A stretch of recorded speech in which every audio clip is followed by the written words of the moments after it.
அப்பர் சுவாமி நுழைகிறார். சுவாமி, எனக்கு ஒன்னே ஒண்ணு ஆசை, ஒன்னே ஒண்ணு ஆசை. இத்தனை வருஷமா ஒண்ணுமே கேட்காத திடீர்னு வந்து கேட்டா சும்மா இருப்பானா கடவுள் கண்டுதல் பெருமான்?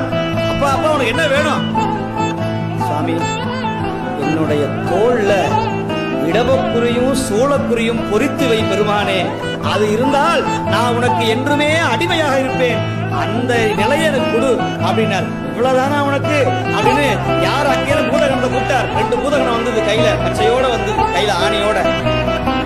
பெருமானே, கைலாயத்திலிருந்து வர்றோம், பெருமான் உங்களுக்கு இடவக்குறியும் சூளக்குறியும் பொறிக்க உத்தரவிட்டிருக்கிறார், கீழே அமர்கிறார்.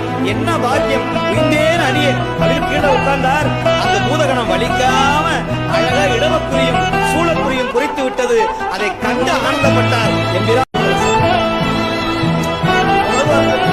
சக்தி முகத்துல கேட்டது பெண்ணாடயத்துல நிறைவேறியது. நமக்கும் முத்திரை குறிப்பார் சுவாமி. முத்திரை வேணும்னா திருமுறை ஓதணும், பெருமாண்ட கேட்கணும். பொன்னார் திருவடிக்கு ஒன்று உண்டு விண்ணப்பம். சுவாமி, ஒரே ஒரு விண்ணப்பம்.